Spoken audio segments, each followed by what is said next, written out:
Yes उस table से हमें मतलब उस तरीके से न्यूमेरिकल आ सकते हैं कि sp3 दे दिया है ना, अब उसकी ज्योमेट्री दिखाओ बना के एंड ऑल।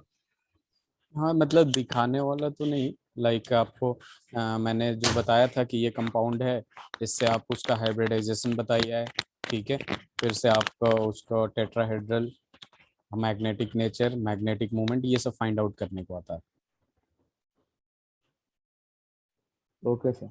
चलिए, तो वहीं से शुरू करते हैं। एक अपने मैं आपको देता हूँ AgCN का होल ट्वाइस माइनस, ठीक है। इसमें आपको यही बताना है हाइब्रिडाइजेशन।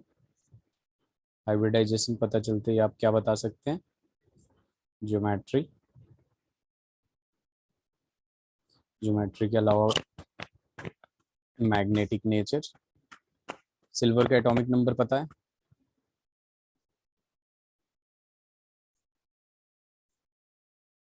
मैग्नेटिक नेचर, सिल्वर का एटॉमिक नंबर 47। 47, हाँ।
Excuse me sir. Yes. Sir इसमें जैसे AgCN2 है, तो इसकी जो ज्योमेट्री होगी एक बार वो बता दीजिए। ज्योमेट्री के लिए हमें इसका कंप्लीट हाइब्रिडाइजेशन पता करना पड़ेगा। जैसे मान लीजिए Ag को सबसे पहले मैंने क्या बताया था कि VVT में आपको क्या करना है, इसका ऑक्सीडेशन स्टेट निकालना है। तो ऑक्सीडेशन स्टेट निकालिएगा तो +1 आएगा। Yes sir. मैंने इसका X ले लिया। यानी सबसे पहले Ag का हम कॉन्फ़िगरेशन कर लेते हैं हम लोग, ठीक है। Ag का इलेक्ट्रॉनिक कॉन्फ़िगरेशन कर सकते हैं आप? Yes sir. करिए जरा। 1s2, 2s2, 2p6, 3s2, 3p6, 4s2, 3d10। 3d के बाद क्या आएगा?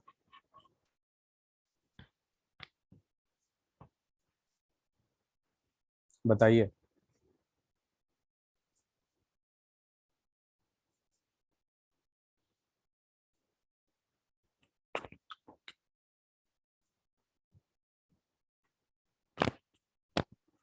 Sir 4D10 5s1। नहीं, 4p, 4d, 5s। सबसे पहले कैसे आता है मैं बता दूं आपसे। ये क्लास 11th में आपने पढ़ा होगा स्ट्रक्चर ऑफ एटम में। सबसे पहले इसमें जाता है, फिर इसमें जाता है, फिर इसमें जाता है, और फिर इसमें जाता है, उसके नहीं, बाद इसमें मूलर्स जाता है। डायग्राम है। क्या? Muller's diagram, I am not, I think remembering the exact name. एक जिसमें सीरीज वाइज चलता है, डायगनली क्रॉस करते हैं। डायगनली क्रॉस करते हैं? मैं समझा नहीं क्या कहना अब चाहते जैसे सर आप अभी कर रहे हैं, जैसे हैं। 1s अच्छा, है, देन 2s, नहीं देन नहीं, 2p। हाँ ये तरीका होता है। जैसे ये गया आपने, फिर यू टर्न लीजिए, वापस जाइए, फिर इसमें जाएगा इलेक्ट्रॉन, फिर यू टर्न लेके वापस जाइए 2p में, फिर 3s में, फिर 3p में, 4s में, फिर 3d में, उसके बाद 4p में। ठीक है, तो यहाँ कितना हो जाएगा 4p6, उसके बाद किस में जाएगा 5s2। अब जरा काउंट करिए नंबर ऑफ इलेक्ट्रॉन। यहाँ तक 30 है, ये 38 हो जाएगा। ठीक है, 38 हो जाएगा। यस, उसके बाद किस में जाएगा 4d में जाएगा, कितना जाएगा 4d10, लेकिन यहाँ 4d9 हो जाएगा, तब 47 होगा। Yes sir. लेकिन यहाँ क्या होता है कि सिल्वर में एक एक्सेप्शन होता है, इसका जो क्रोमियम की तरह होता है, कॉपर की तरह, कॉपर की तरह जो कॉन्फ़िगरेशन होता है, वहां पे क्या होता है 4s1 3d10 होता है। यहाँ पे क्या हो जाता है कि 5s1 3d10 होता है। ठीक है, 4d10 सॉरी, क्या हो जाएगा, ये एक एक्सेप्शन होता है। लेकिन हमें किसका करना है, एजी प्लस का करना है। एजी प्लस का करना है तो ये हो जाएगा आपका 1s2 2s2 2p6, फिर आ जाएगा 3s2, फिर आ जाएगा 3p6, फिर ये 4s2, फिर ये 3d10, फिर आ जाएगा 4p6, और 5s0 हो जाएगा आपका, और फिर आ जाएगा इसमें कितना 4d10 आ जाएगा। क्लियर है ये एजी प्लस का? Yes sir. अब देखिए यहाँ पे क्या है कि ये तो पूरा फुलफिल्ड हो गया। अब ये 5s है, 5s है तो 5p भी होगा और 5d भी होगा, होगा कि नहीं? Yes sir. अब यहाँ पे हम कर देंगे एजी प्लस में, जब देखेंगे तो यहाँ 5s है और यहाँ 5p है। ठीक है, और यहाँ 5d है, और सब में जीरो है। ठीक है, मतलब ये इलेक्ट्रॉन ये ऑर्बिटल ऐसे पूरा का पूरा एम्प्टी है, ये भी क्या है पूरा का पूरा एम्प्टी है। अब हमें Cn ले जाना है। एक Cn जो है, एक Cn माइनस इसमें चला जाएगा, दो ही Cn है, एक Cn माइनस इसमें चला जाएगा, यानी एक S का और एक P का। तो हाइब्रिडाइजेशन जो होगा वो क्या हो जाएगा, sp हो जाएगा दिव्यम। Yes sir.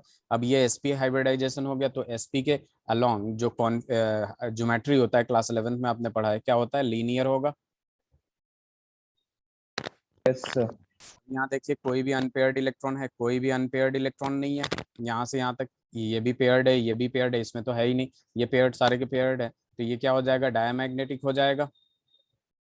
Yes sir. और म्यू निकालने जाएंगे तो म्यू इज इक्वल टू क्या हो जाएगा, √n × n+2, 0 हो जाएगा। Yes sir. क्लियर है? हाँ सर। स्लाइड चेंज करूँ? यस आगे सर। एक बार बढ़ते सर हैं। पीछे वाली साइड पे कर सकते हैं? जी जी लीजिए।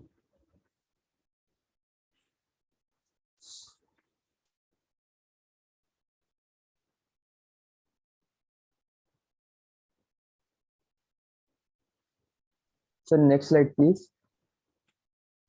ये रहा।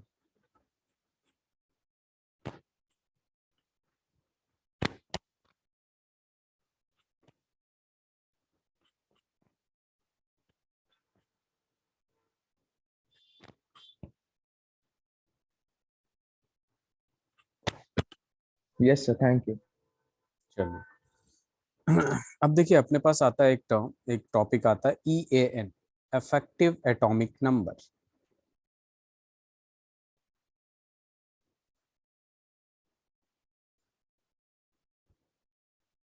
इफेक्टिव एटॉमिक नंबर, ये जो इफेक्टिव एटॉमिक नंबर होता है आपका, ठीक है, इसमें क्या होता है इसका फॉर्मूला जो होता है EAN का इज इक्वल टू होता है Z, यानी atomic number minus oxidation state. ठीक है, ये हो जाएगा आपका atomic number minus oxidation state plus 2 × coordination number. Coordination number का मतलब क्या हो गया कि कितना बॉन्ड बना रहा है, कितना कोऑर्डिनेट बॉन्ड बना रहा है। ठीक है, तो यहाँ पे देखेंगे बेसिकली, जैसे मान लीजिए एज फॉर एग्जांपल मैं दे देता हूँ अरे नया NiCl। टॉपिक है ना?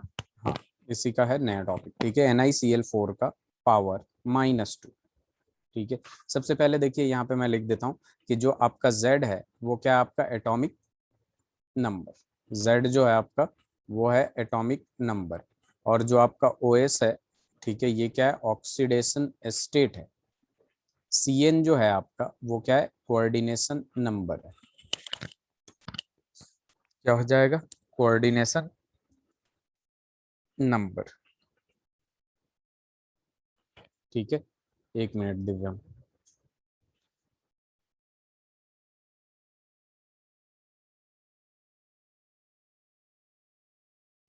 तो ये हो जाएगा कोऑर्डिनेशन नंबर। बेसिकली देखिए, अगर मैं आपसे पूछूं CH4 में C पे कितने इलेक्ट्रॉन है, टोटल इलेक्ट्रॉन देखिए, कार्बन पे ऑलरेडी कितना होता है, 6 इलेक्ट्रॉन होता है। Yes sir. ठीक है, और 4 इसका लेगा तो कितना हो जाएगा, 10 इलेक्ट्रॉन हो जाएंगे। Yes sir. तो ये एन भी एक तरीके से ये टोटल नंबर ऑफ इलेक्ट्रॉन ही पूछता है। देखिए कैसे, सबसे पहले हम क्या करेंगे, इसका ऑक्सीडेशन स्टेट निकालेंगे। चूंकि फॉर्मूले में हमें ऑक्सीडेशन स्टेट पूछा है, तो यहाँ पे क्या करेंगे, x-4 is equal to -2, x is equal to क्या हो जाएगा, +2 हो जाएगा दिव्यम। Yes sir. अब यहाँ पे En निकालना है, इसका इफेक्टिव एटॉमिक नंबर निकालना है। तो effective atomic number is equal to Z। Z क्या है, एटॉमिक नंबर। निकल का एटॉमिक नंबर बताइए जरा।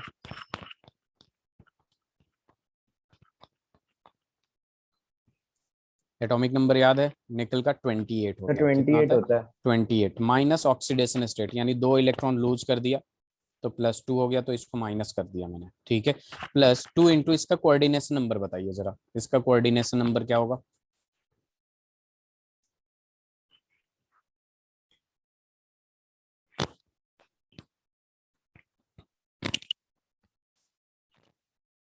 इसका कोऑर्डिनेशन नंबर क्या होगा, इस कॉम्प्लेक्स कंपाउंड का, इस कॉम्प्लेक्स का।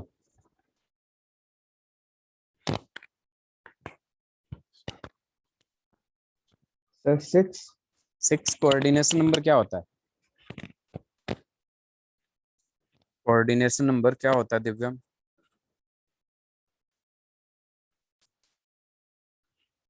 कोऑर्डिनेशन नंबर बेसिकली जो होता है आपका, वो बताता है कितना कोऑर्डिनेट बॉन्ड बना रहा है। यस क्लोरीन कितना है, सर। एक है। एक क्लोरीन है सॉरी यहाँ पे, 4 4 4। 4 क्लोरीन है। तो 4 क्लोरीन है। क्लोरीन जो है मोनोडेंटेट है, मोनोडेंटेट है, यूनिडेंटेट है, या बाइडेंटेट है, या पॉलीडेंटेट है। एक क्लोरीन कितना बॉन्ड बना सकता है सेंट्रल मेटल एटम से।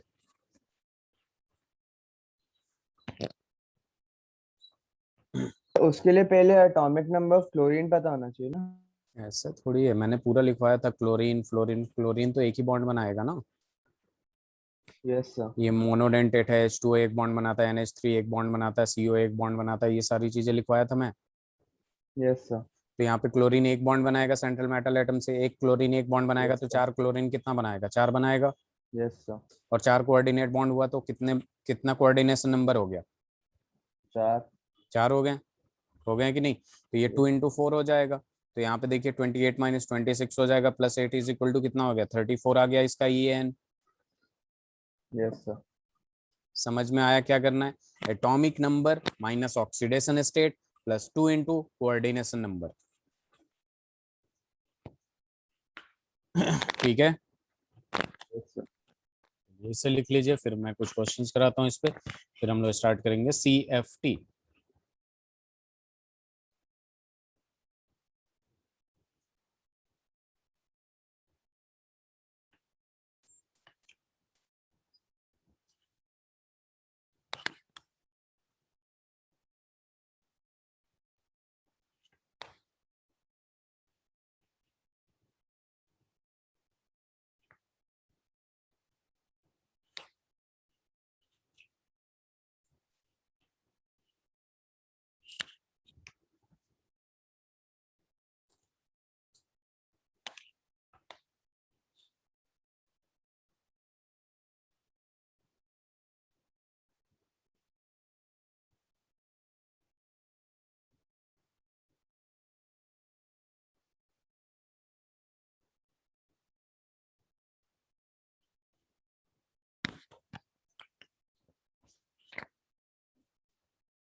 यस सर हो गया। हो गया, चलिए। अब मैं आपको EN सबका बताना है। ठीक है, NiEn का whole twice to the power +2, इसका भी En बताना है। NiNH3 का होल 6 +2। थर्ड जो है PtEn का होल ट्वाइस Cl2, ये Cl है।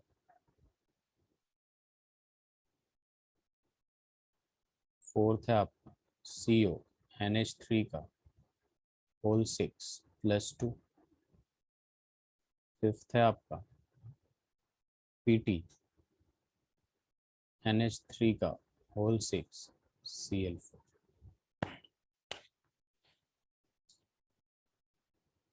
सर फर्स्ट पार्ट में NiEn लिखा है। हाँ En लिखा है। En क्या होता है आपको पता होना चाहिए।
सर फर्स्ट का आंसर 34 है।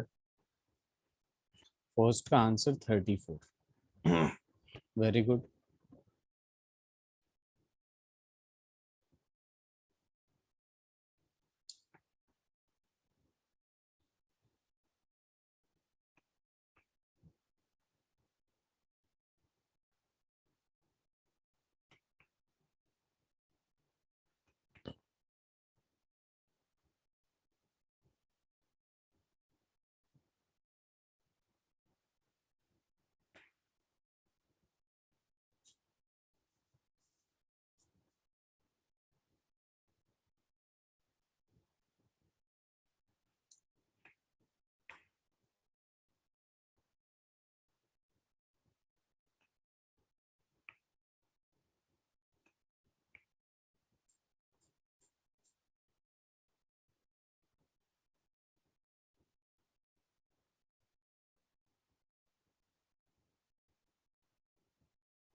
सर सेकंड का आंसर 38।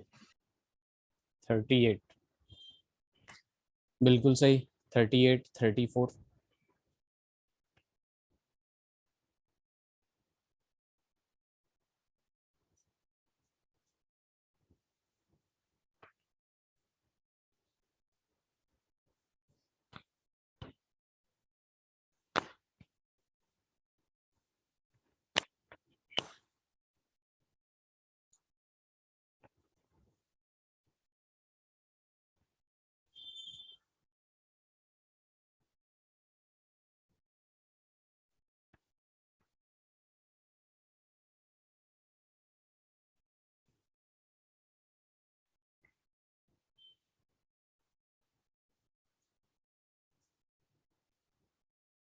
सर आप एक बार प्लीज मेरे को थर्ड बता दीजिए।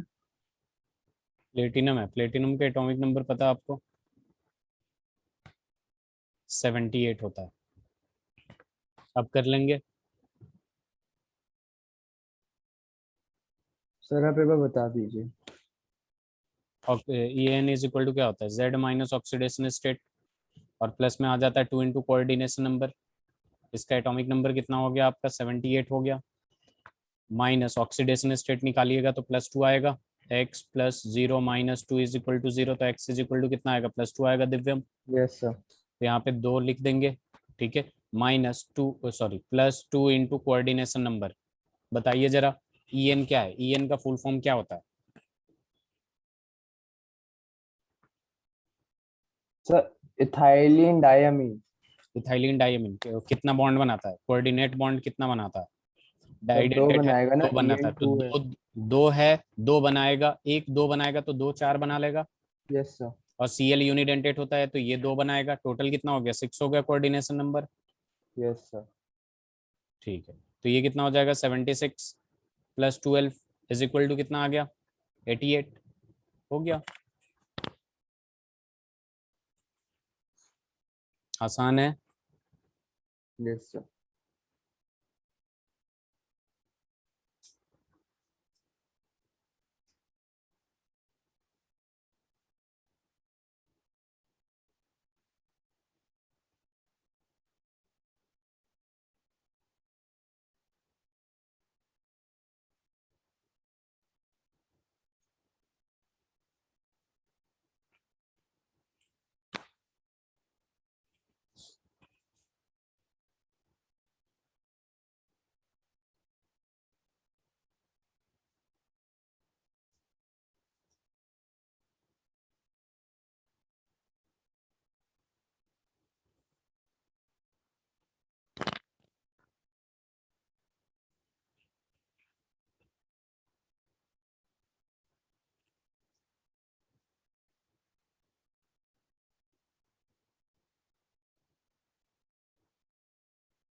सर फोर्थ का 18 है।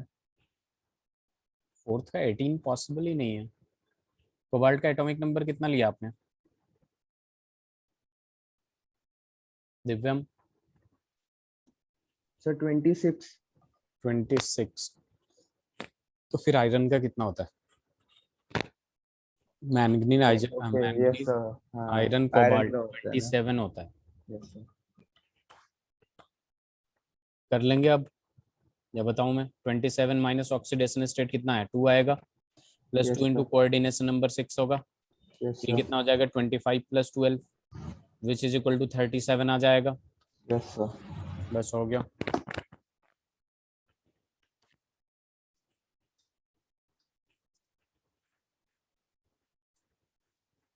Excuse me sir. Yes. Sir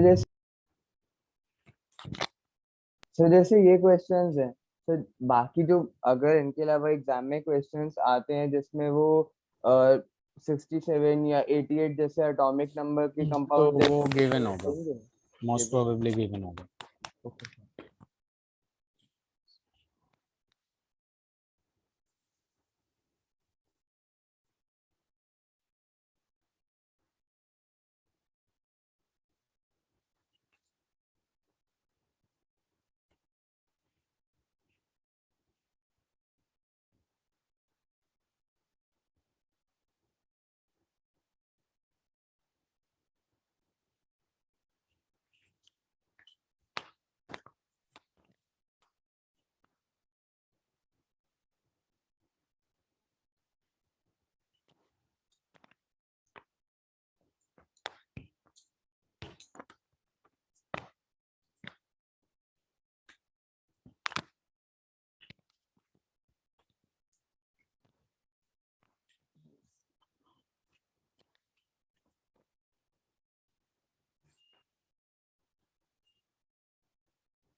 हो गया।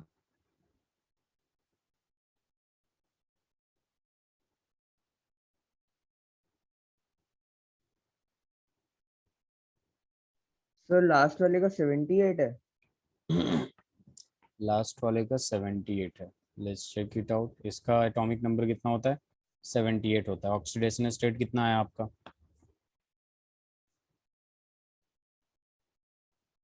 प्लेटिनम का ऑक्सीडेशन स्टेट कितना आया?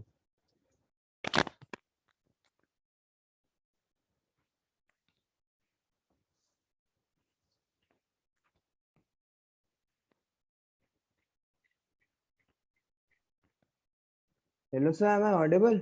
Yes yes, you are audible. Okay sir. Sir मेरा ऑक्सीडेशन स्टेट +4 आया।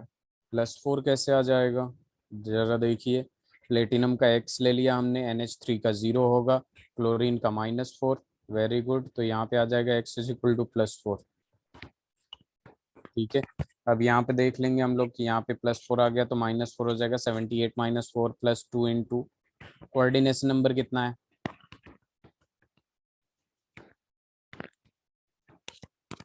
दिव्यम, कोऑर्डिनेशन नंबर कितना है?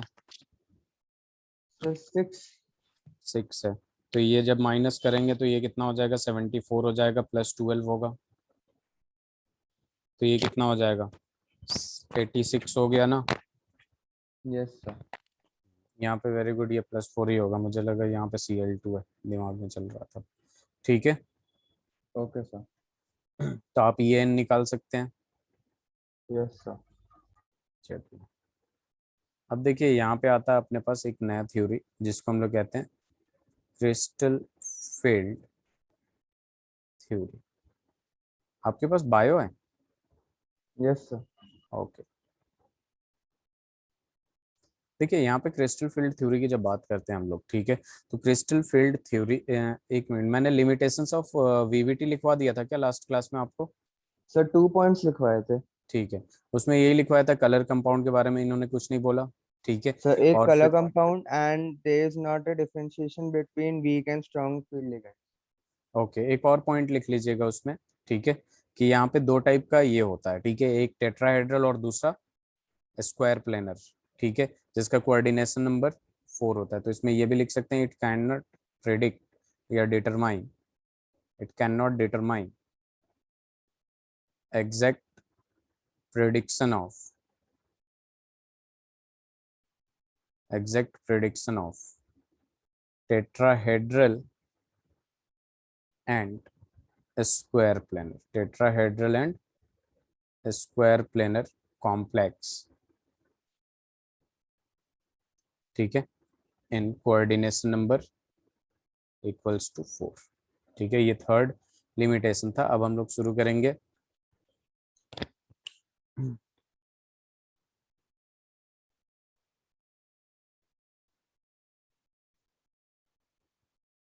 CFT। ठीक है, ये लिख लिया आपने? Yes sir. चलिए, एक हम लोग नीट का सवाल करते हैं। ठीक है। नीट के सवाल में अपने पास है कि right the geometry and magnetic behaviour of, right the geometry and magnetic behaviour of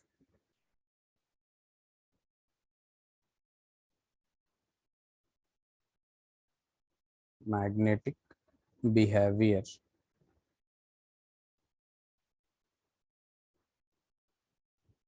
of complex NiCO का होल 4। 2018 में ये पूछा था।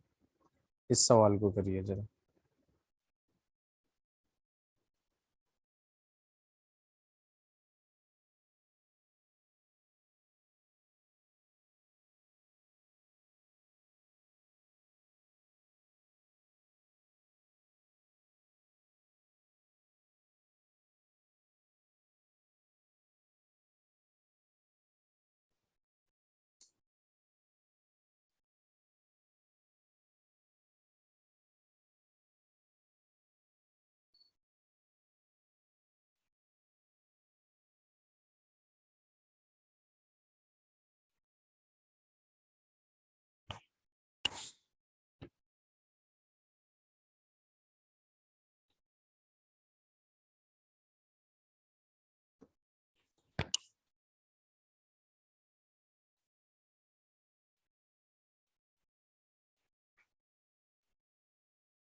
सर इसकी ज्योमेट्री टेट्राहेड्रल होगी।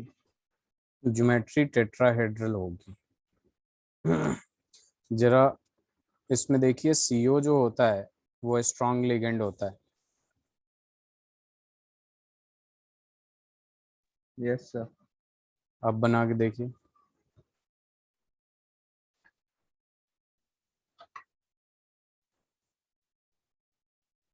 तो ज्योमेट्री ठीक बताइए मैंने। ज्योमेट्री दो तरीके के पॉसिबल है, ठीक है। एक आपके पास स्क्वायर प्लेनर हो सकता है और दूसरा टेट्राहेड्रल हो सकता है। दो चीजों का है, ठीक है, तो टेट्राहेड्रल और एग्जाम में स्क्वायर दोनों प्लेनर। में से कोई एक बता दें या दोनों लिखनी होंगी कि नहीं नहीं, आपको अभी पता चल जाएगा। अभी सीएफटी हम लोग करेंगे तो पता चल जाएगा कौन स्ट्रांग है और कौन वीक है।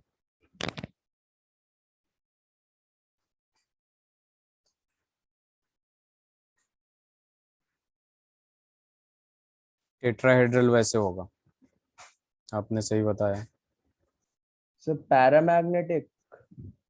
पैरामैग्नेटिक, ठीक है। Yes sir. ठीक है, टेट्राहेड्रल होगा, वेरी गुड। चलिए अब सीएफटी स्टार्ट करते हैं हम लोग। Crystal field theory.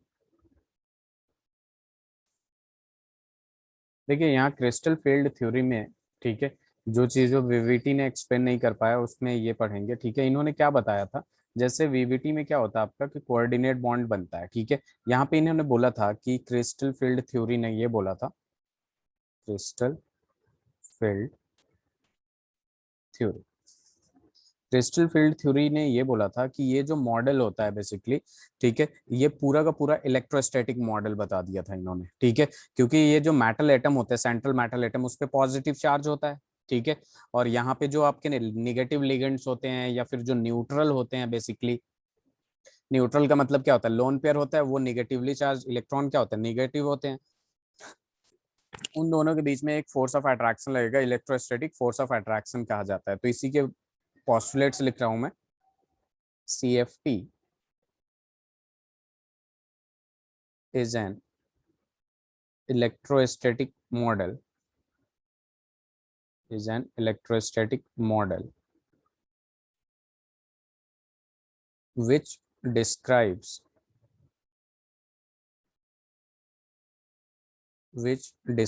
the electronic structure of metal atom, electronic structure of metal ion, metal ion के इलेक्ट्रॉनिक स्ट्रक्चर डिस्क्राइब करता है इन आयनिक crystal.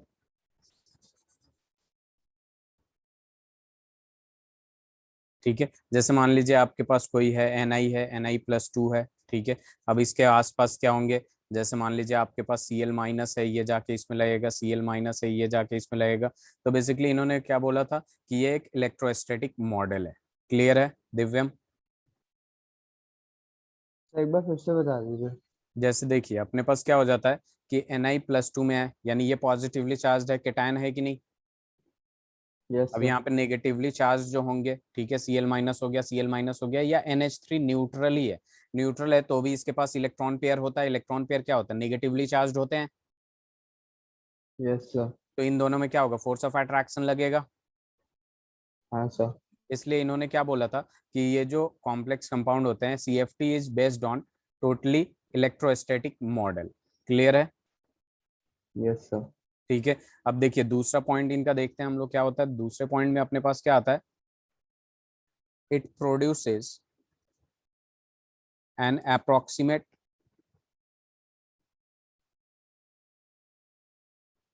distribution of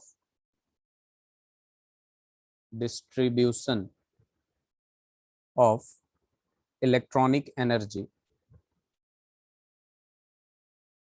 of electronic energy levels that determine the ultraviolet and visible spectra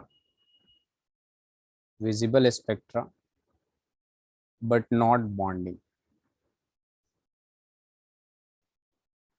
ठीक है। Actual में होता क्या है आपके पास कि यहाँ पे जो इलेक्ट्रॉनिक लेवल्स होते हैं, ठीक है, जो अलग अलग शेल में इलेक्ट्रॉन होंगे, अलग अलग सब शेल में इलेक्ट्रॉन होंगे, तो उनका एनर्जी डिफरेंट होता है, ठीक है। तो इन्होंने क्या बोला है कि ये अप्रोक्सीमेटली एनर्जी का जो डिस्ट्रीब्यूशन होता है, बेसिकली जब इलेक्ट्रॉन बॉन्डिंग बनता है तो इलेक्ट्रॉनिक डिस्ट्रीब्यूशन होता है, जो कि अल्ट्रावायलेट और यूवी स्पेक्ट्रा में डिटरमाइन किया जाता है। लेकिन इन्होंने बॉन्डिंग के बारे में उसके बाद कुछ नहीं बताया कि ये आयनिक बॉन्ड है या कोवलेंट बॉन्ड है, इन्होंने बस बोला कि इलेक्ट्रोस्टैटिक मॉडल है। क्लियर है। जब भी बॉन्डिंग होता है, अच्छा। देखिए जब भी बॉन्डिंग होता है, सबसे पहले बॉन्डिंग होने में, कोवलेंट बॉन्ड बनने में इक्वल एनर्जी के ऑर्बिटल इन्वॉल्व होते हैं या स्लाइटली डिफरेंट एनर्जी होते हैं, ठीक है। उनका जो एनर्जी डिफरेंस होता है वो बहुत कम होता है, ठीक है। लेकिन जैसे वो बॉन्डिंग बनता है तो इक्वली एनर्जी डिस्ट्रीब्यूट हो जाता है सब में, ठीक है। तो उसी की बात कर रहा है, इसलिए ये लिखा गया है it produces N approximate distribution of electronic energy levels, ठीक है, जो कि अल्ट्रावायलेट और यूवी, अल्ट्रावायलेट और विजिबल स्पेक्ट्रा को डिटरमाइन करते हैं, लेकिन बॉन्डिंग को डिटरमाइन नहीं करते हैं। ये 2 पॉइंट लिख लीजिए, बहुत आसान है ये।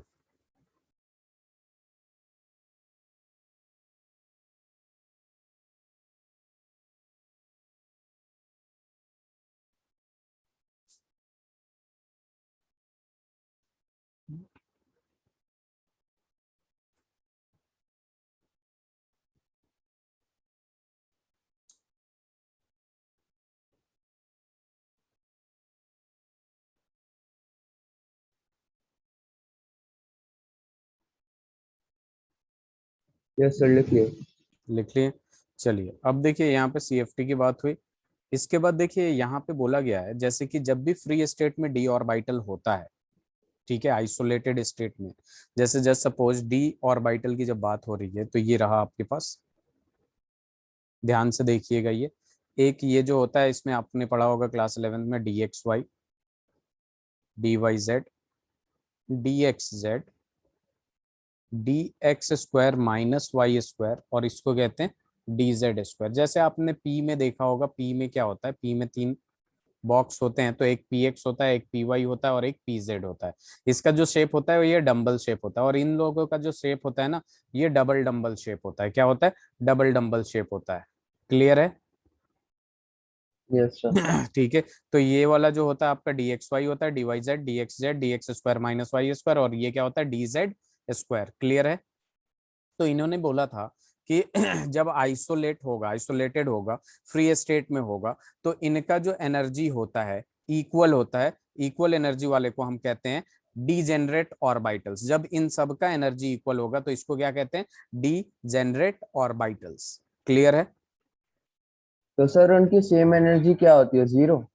सेम एनर्जी कुछ भी हो, अगर मतलब इसका जो एनर्जी है उसका यही है, यही है, यही है, सेम इक्वल एनर्जी होता है, ठीक है। इक्वल एनर्जी होता है। अगर इसमें इलेक्ट्रॉन है डी ऑर्बिटल में तो कुछ ना कुछ एनर्जी होगा जो कि इक्वल होगा आइसोलेटेड स्टेट में, ठीक है। Yes sir.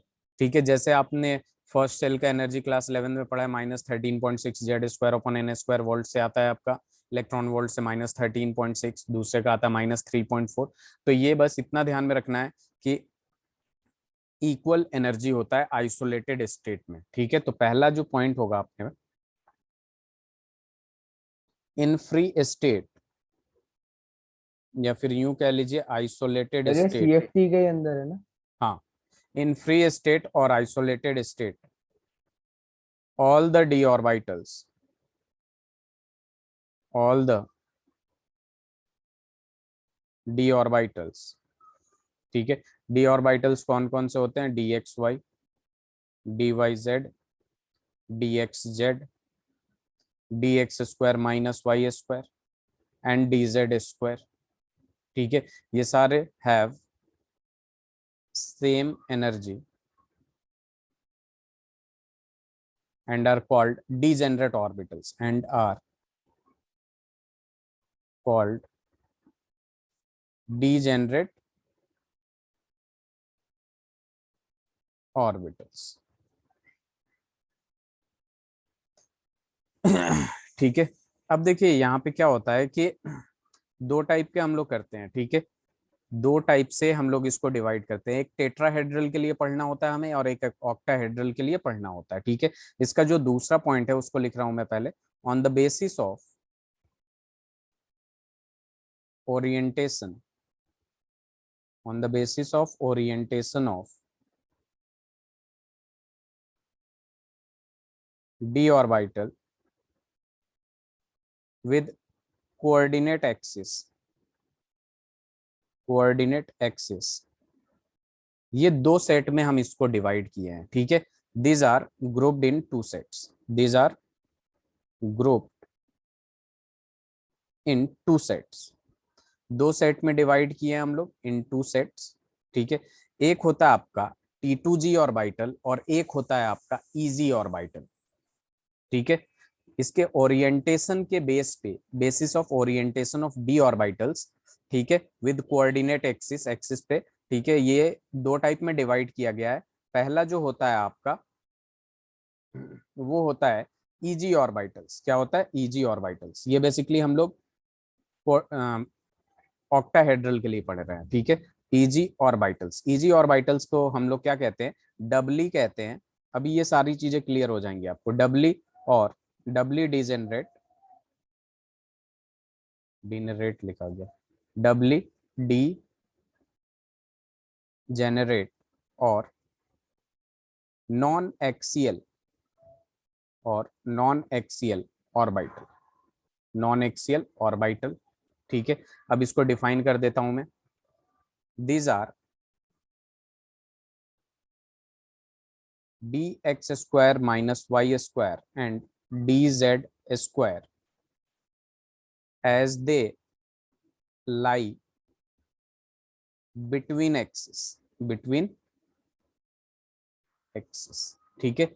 और जो दूसरा होता है आपका T2G ऑर्बिटल होता है। क्या होता है? T2G ऑर्बिटल्स, T2G ऑर्बिटल्स को हम लोग कहते हैं ट्रिपली डिजेनरेट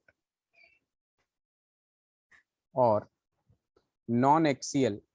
ये एक मिनट रुक जाइएगा, ये एक्सियल होता है, नॉन एक्सियल ये नहीं होता, ये एक्सियल होता है। और यहाँ पे क्या हो जाएगा? Non axial orbitals, non axial orbitals, ठीक है। T2G ऑर्बिटल्स को डिफाइन करें हम, these are dxy dyz and dxz as they lie between axis। अभी मैं इसको लिखवा रहा हूँ पूरा, एक इसका स्ट्रक्चर बता दूंगा। यहाँ पे ये थोड़ा सा कर लीजिएगा, as they lie along axis, as they lie along axis, ठीक है। इधर देखिए, एक्चुअल में होता क्या है, dxy और dyz की जब बात करते हैं, ठीक है, तो यहाँ पे हम स्ट्रक्चर पहले देख लीजिए। ये पहले लिख लीजिए पॉइंट आप, दिव्यम, ये पॉइंट्स को लिख लीजिए और उसके बाद मैं एक्सप्लेन कर रहा हूँ।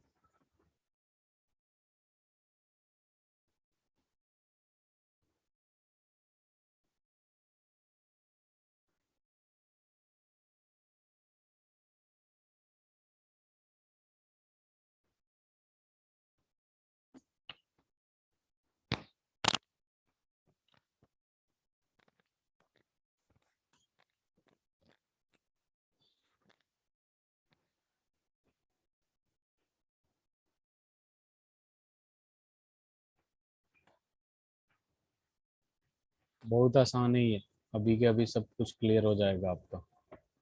ये पहला पॉइंट क्लियर हो चुका है दिव्यम, यस पहला sir. Point second clear. Point में आपने क्या लिखा है, एक बार रिपीट कर दो। On the basis of orientation of d orbitals with coordinate axes, these are grouped in two sets, these are grouped in two sets, EG orbitals and T2G orbitals। EG orbitals में doubly degenerate और axial orbital, these are dx square minus y square dz square as they lie along axis। ये लिख लीजिए।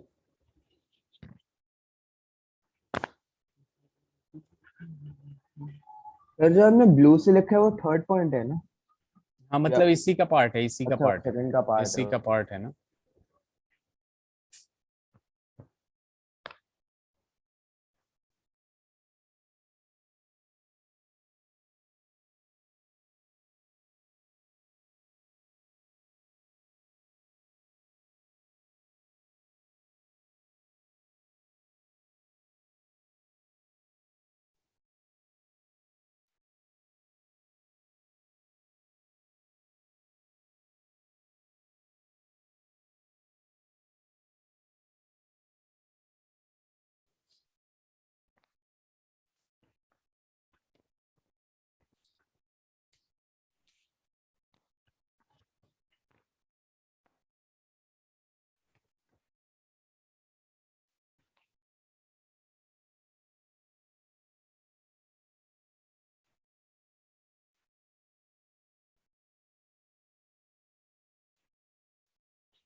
Sir ये वाली slide हो गई। हो गई, वेरी गुड। एक ये कर लीजिए।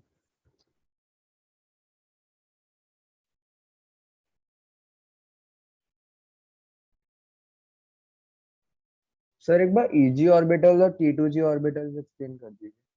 मैं अभी एक्सप्लेन कर रहा हूँ, आप पहले ये लिख लीजिए, इसलिए मैं रुका हुआ हूँ। पूरा एग्जैक्टली पता चल जाएगा आपको कैसे हो रहा है।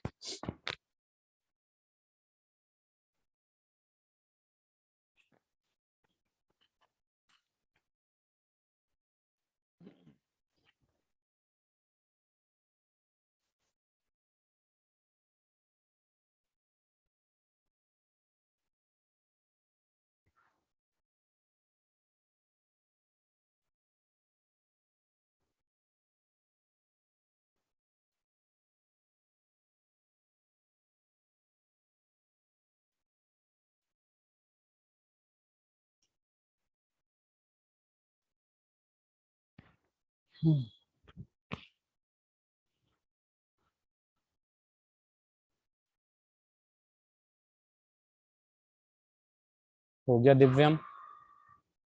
सर कर रहा हूँ। ओके।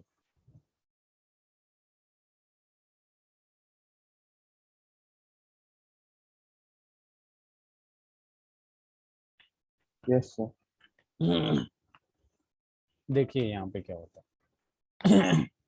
यहाँ पे अगर अपने पास है, स्ट्रक्चर बना रहा हूँ सबका, D x Y D Y Z D x Z, ये है अपने पास y, ये है अपने पास x। तो यहाँ पे जो आपका डी एक्स वाई का जो स्ट्रक्चर होता है, यहाँ देखेंगे तो ये ऐसे होता है, ये ऐसे होगा, ये डी एक्स वाई होगा। ठीक है, ऐसे ही मैं दूसरा वाला बना रहा हूँ। ठीक है, वाई जेड का बना लेते हैं, एक्स जेड बना लीजिए, कोई भी पहले बना लीजिए, कोई फर्क नहीं पड़ता। ये कौन सा होगा? डी एक्स जेड वाला होगा। ठीक है, फिर एक और बना लेते हैं डी वाई जेड, तो वाई और ये जेड, ये हो जाएगा। ठीक है, अब D x square minus Y square की बात कर रहे हैं, तो D x square minus Y square में अगर मैं बनाऊं, तो ये एक्स हो गया, ये वाई हो गया, कोई भी ले सकते हैं, वाई इधर लिया हूं तो यही ले सकता हूँ, ले लिया मैंने। और यहाँ पे क्या हो जाएगा, ये एक्स पे ऐसे जाएगा और ये ऐसे आएगा। तो मैं एक चीज़ बता दूं आपको कि ये क्या है, D Z Z Z Y D x Z D Y Z. ठीक है, ये आपका डी वाई जेड है, ये है आपका d x square minus Y square. ठीक है, फिर मैं यहाँ पे डी जेड स्क्वायर बनाऊंगा, तो ये देखिए डी जेड स्क्वायर में क्या होता है, बेसिकली ये जेड होता है आपका और ये वाई होता है, और इसमें एक्स भी होता है परपेंडिकुलर। तो यहाँ पे होता है ये डी जेड स्क्वायर, कुछ ऐसा होता है, ये हो जाएगा डी जेड स्क्वायर। ये स्ट्रक्चर बना दिया, समझ में आया? अब देखिए इसमें क्या होता है, इसका स्ट्रक्चर मैंने बना दिया। अब यहाँ पे क्या होता है, इजी ऑर्बिटल्स। यहाँ पे देखिए ये वाले पॉइंट में अगर ध्यान देंगे तो ये बोला on the basis of orientation, ठीक है, of d orbitals with coordinate axis, these are grouped in two sets, दो सेट में डिवाइड किया गया है। इजी ऑर्बिटल्स जो कि किधर होते हैं, इजी ऑर्बिटल्स किधर होते हैं, as they lie along axis. ठीक है, इजी ऑर्बिटल्स में क्या होता है, जो अलोंग एक्सिस पे बनते हैं। ठीक है, मतलब ऑन द एक्सिस की बात कर रहा है, अलोंग एक्सिस। तो इसमें अलोंग एक्सिस कौन कर रहा है, ये और यही तो कर रहे हैं, यस दिव्यम।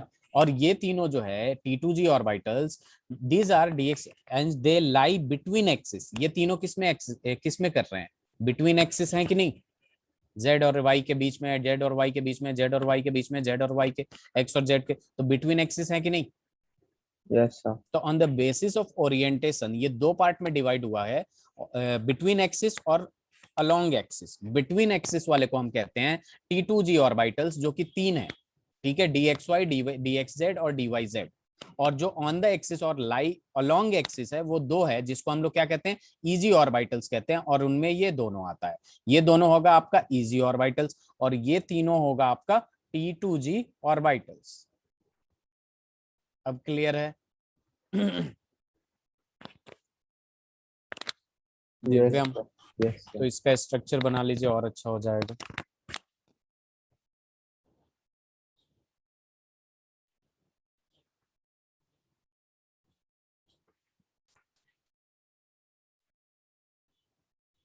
सर जैसे उन्होंने हमें कोई कंपाउंड दे दिया, वो पूछेंगे कि T2G है या फिर ये EG है, एंड देन उसका स्ट्रक्चर बनाओ। एग्जैक्टली देखिए यहाँ पे क्या होगा आपके पास, बहुत इजी है। यहाँ पे आपको कंपाउंड जब देगा तो वहां हमें डिसाइड करना रहेगा कि टेट्राहेड्रल है या ऑक्टाहेड्रल है। टेट्राहेड्रल में 4 कोऑर्डिनेशन नंबर होगा, वो इसके बाद पढ़ेंगे। ऑक्टाहेड्रल में 6 कोऑर्डिनेशन नंबर होगा, अब उसे देखेंगे हम। अब उसमें देखेंगे स्ट्रॉन्ग फील्ड है या वीक फील्ड लिगेंड है। तो अभी जैसे ये कंप्लीट होगा उसमें आपको इजिली सब पता चलेगा, ठीक है। Okay sir. जी।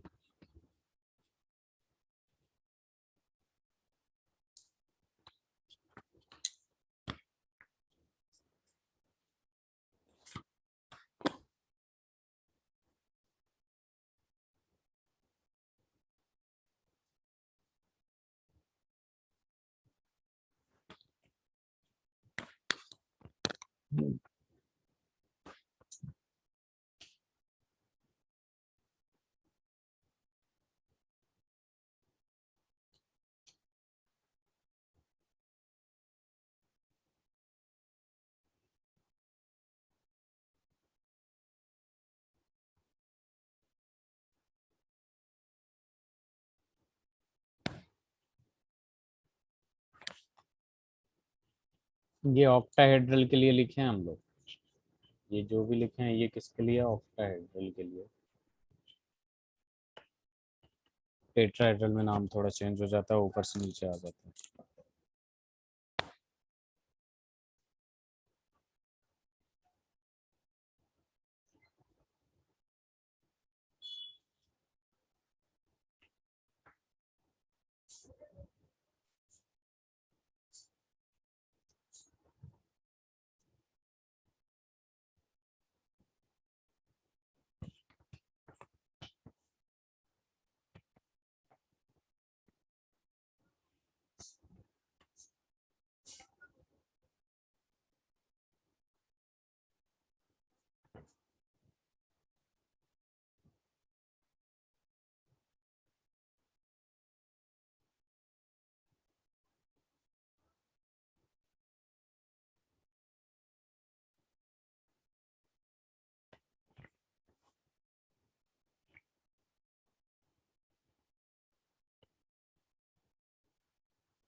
हो गया दिव्यम?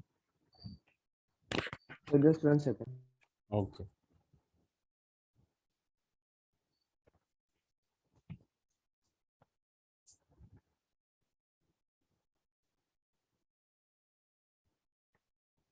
Yes sir.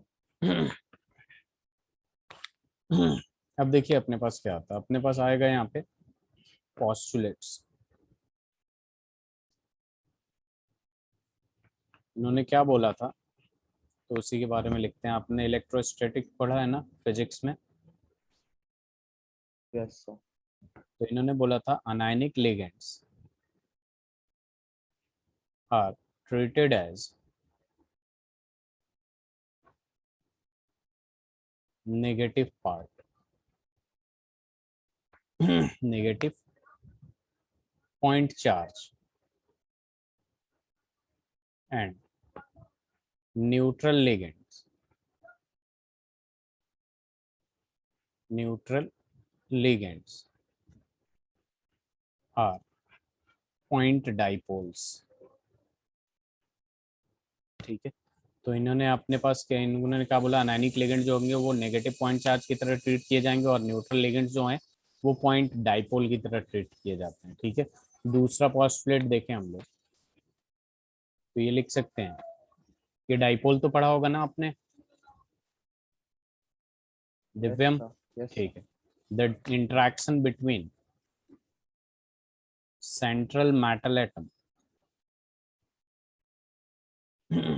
and ligand, the interaction between central metal atom and ligand is purely electrostatic. Purely electrostatic. Third point देखेंगे, इन्होंने बोला था there is no intermixing of orbital, there is no intermixing of orbital. Next point, loss of degeneracy. degeneracy, degenerate का मतलब क्या होता है, orbital का इक्वल एनर्जी. ठीक है, जैसे ही ऊपर नीचे होगा, जैसे मान लीजिए मैंने 3 ऑर्बिटल 5 ऑर्बिटल यहाँ पे लिखा था, ठीक है, ये 5 ऑर्बिटल में जस्ट सपोज कि इसमें से ऊपर नीचे किसी के पास ज्यादा हुआ, किसी के पास कम एनर्जी होगा, तो स्प्लिट हो जाएगा ये, बेसिकली ये टूट जाएगा. जैसे कि एक मिनट, मैं इस पॉइंट को लिख के उसके बाद ही लिख देता हूँ. Leads to splitting of, leads to a splitting of d orbitals and in their energy are called, in their energies, जिसे हम क्या कहते हैं, क्रिस्टल फील्ड स्प्लिटिंग कहते हैं, कॉल्ड CFS, जिसे हम क्या कहते हैं, CFS. CFS का मतलब क्या हो गया, crystal field splitting. Crystal field splitting.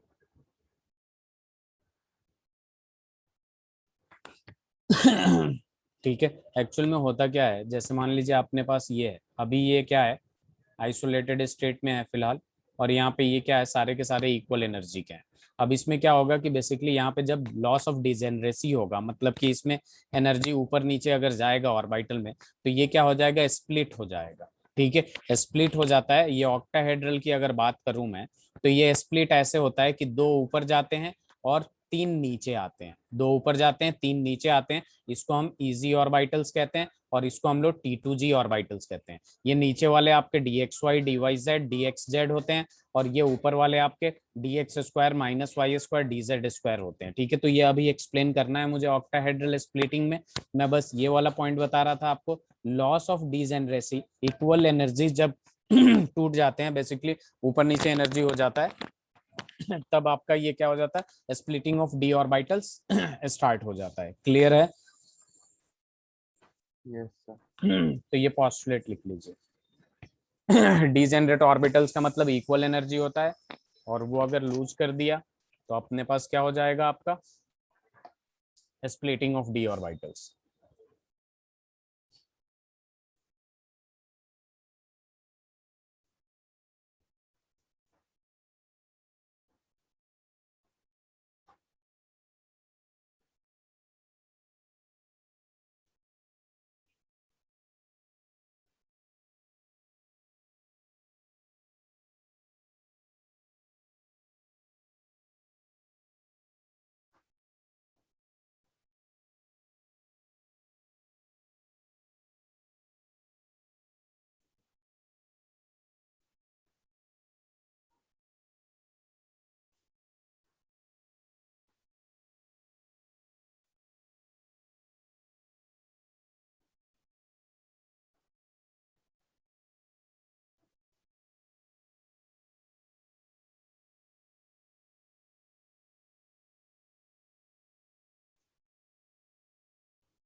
Yes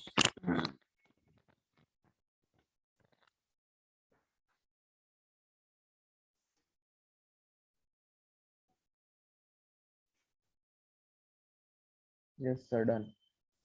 done. अब देखिए अपने पास क्या आता है।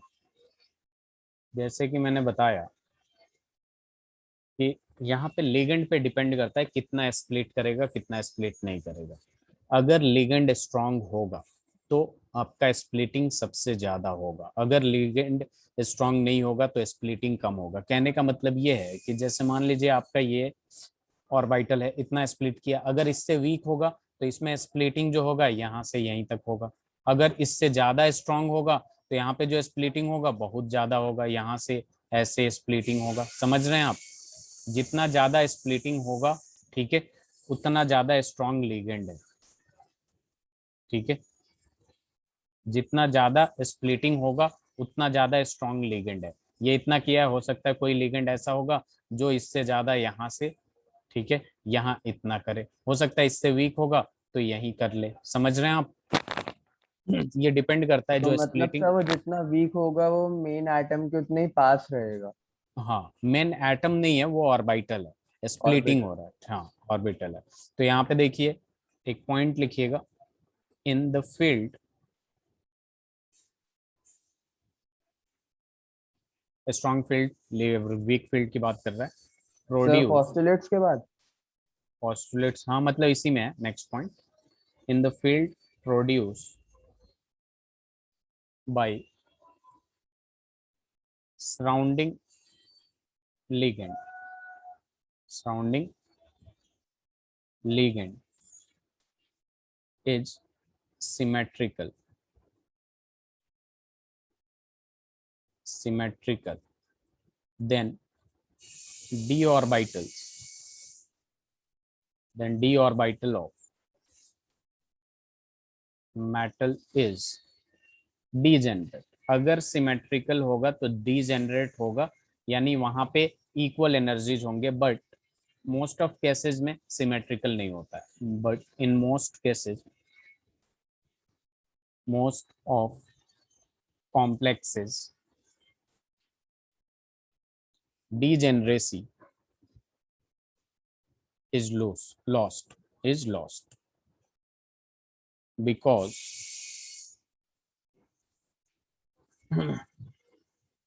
field produced by ligand is not symmetrical, is not symmetrical.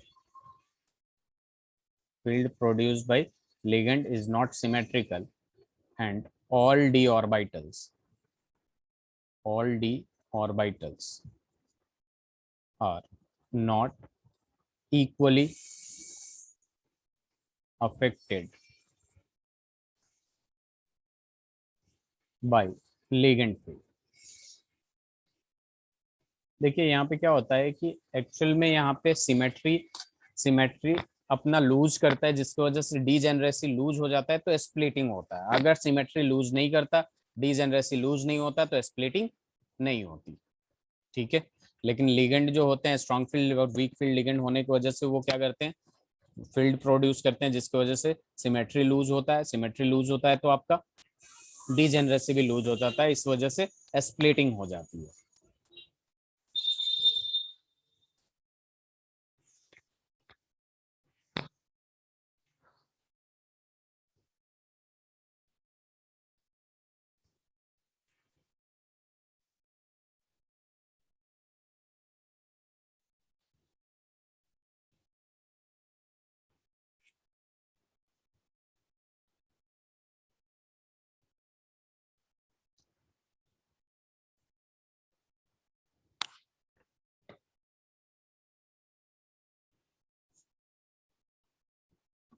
Yes sir, done. अब देखिए यहाँ पे क्या होता है, ऑक्टाहेड्रल का स्प्लिटिंग देखेंगे हम लोग बेसिकली। डी ऑर्बिटल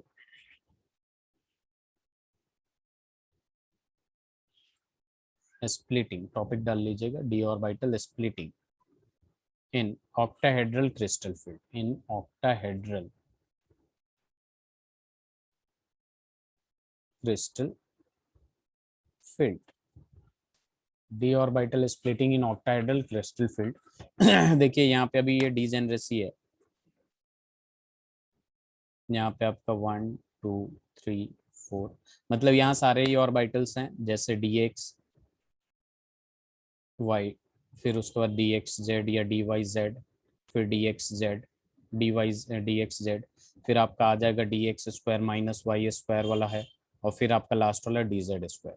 ये एक्चुअल में क्या होता है, स्प्लिट होने से पहले यहाँ पे आएगा, ठीक है, ये हो गया, ठीक है, और यहाँ से ये क्या हो जाएगा, जब अपना डीजेनरेसी लूज करेगा तो यहाँ पे स्प्लिटिंग होगा, ये ऐसे ऐसे स्प्लिट होगा, ठीक है। तो इसमें स्प्लिट होता है तो डब्ली वाला ऊपर होता है, जो कि आपका नाम क्या है, d x square minus Y square और डी जेड स्क्वायर, जिसको हम इजी ऑर्बिटल्स कहते हैं, उसके ब्रैकेट में मैंने लिखा था डबली, ठीक है। और नीचे वाला जो होता है आपका ट्रिपली होता है, यानी बचा हुआ ट्रिपली इधर आ जाता है आपका d x Y D Y z और डी एक्स जेड, इसको हम लोग कहते हैं टी टू जी ऑर्बिटल। क्या कहते हैं, टी टू जी ऑर्बिटल कहते हैं, ठीक है। और ये वाला जो होता है एक रेफरेंस पॉइंट होता है, जिसको हम लोग बेरी सेंटर कहते हैं। क्या कहते हैं, बेरी सेंटर।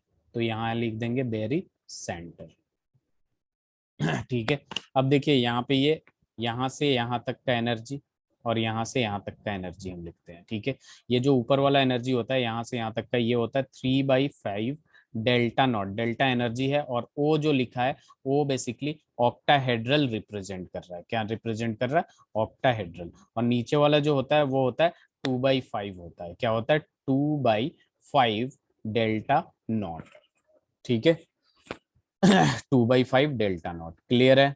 तो जो 2/5 है या 3/5 की वैल्यू है, ये गिवन वैल्यूज होती हैं? हाँ, गिवन वैल्यूज, जैसे आपके पास ये टोटल 1, अगर दोनों को ऐड करिएगा तो डेल्टा नॉट आएगा, यस, दोनों को वो ऐड 1 हो करिएगा जाएगा। 3/5 प्लस 2/5 1 होगा। 1 तो हो डेल्टा जाएगा। क्या होता है, बेसिकली रिप्रेजेंट करता है एनर्जी, और ओ मतलब ऑक्टाहेड्रल, डेल्टा मतलब ऑक्टाहेड्रल का एनर्जी। तो नीचे वाला जो ट्रिपली होता है उसमें जो ऑक्टाहेड्रल का एनर्जी होता है वो 2/5 होता है, और ऊपर इजी में 3/5 होता है, ठीक है। मतलब एक एनर्जी को 2/5 में तो डिवाइड बट कर उल्टा नहीं होगा, जैसे नीचे d x Y d z Y D x z है, नहीं, एंड ऊपर दो। देखिए ये आपका क्या है, एक रेफरेंस पॉइंट है, नीचे वाला लोअर एनर्जी लेवल का है, ऊपर वाला हायर एनर्जी लेवल का है, ओके। क्लियर है। तो ये होता है, यहाँ पे अपने पास क्या है, ये आपका D orbitals, D metal orbitals है, ये मेटल का है।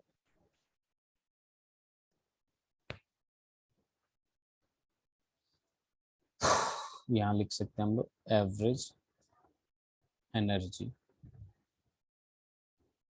Of d orbitals in spherical crystal field, in spherical crystal।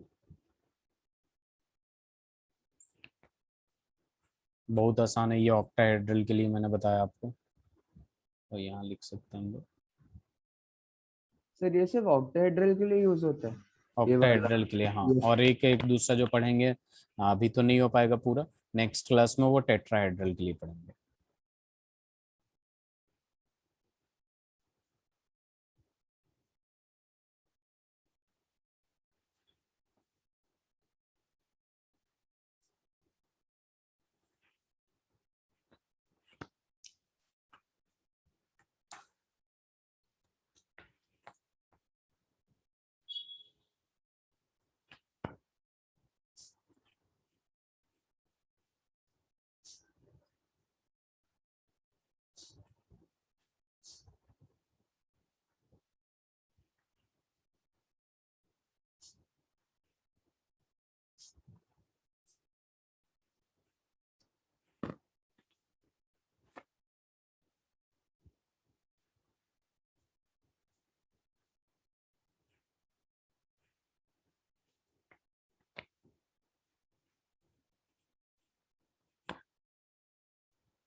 Sir आपने रेड पेन से बीच में क्या लिखा है जहाँ पे आपने लाइन इंटरसेक्ट की है एरो के थ्रू?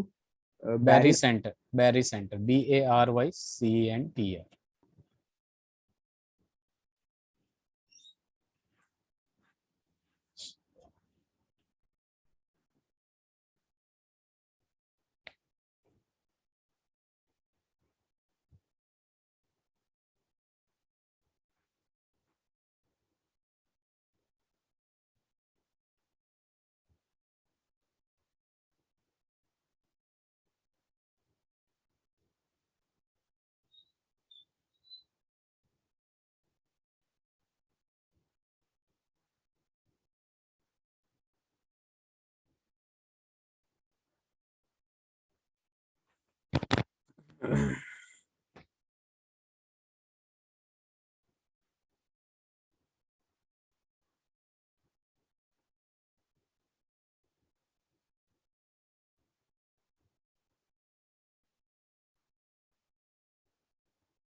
हो गया?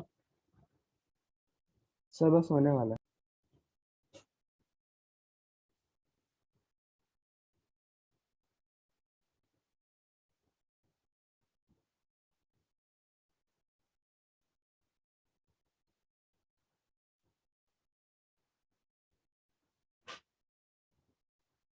यस सर, हो गया। तो देखिए यहाँ पे आप इस चैप्टर को अच्छे से यहाँ तक कंप्लीट करके रखिएगा। नेक्स्ट क्लास में हम लोग स्पेक्ट्रोकेमिकल सीरीज पढ़ेंगे, जिससे पता चलेगा कौन ज़्यादा स्ट्रांग है और कौन किससे ज़्यादा वीक लिगेंड है। ठीक है, उसके बाद टेट्राहेड्रल का स्प्लिटिंग भी देखेंगे हम लोग। ठीक है, तो और इसमें एनसीईआरटी में जितने सवाल हैं आपको पूरे करके आने हैं जितने हो पाए। ठीक है, ओके सर। तो चलिए फिर, और कोई डाउट है आपको? नहीं सर, अभी मैं फिर से करूंगा ना तो और क्लियरिटी हो जाएगी। ठीक ठीक, चलिए ठीक। ओके फिर, thank you Divyam. Okay sir, thank you.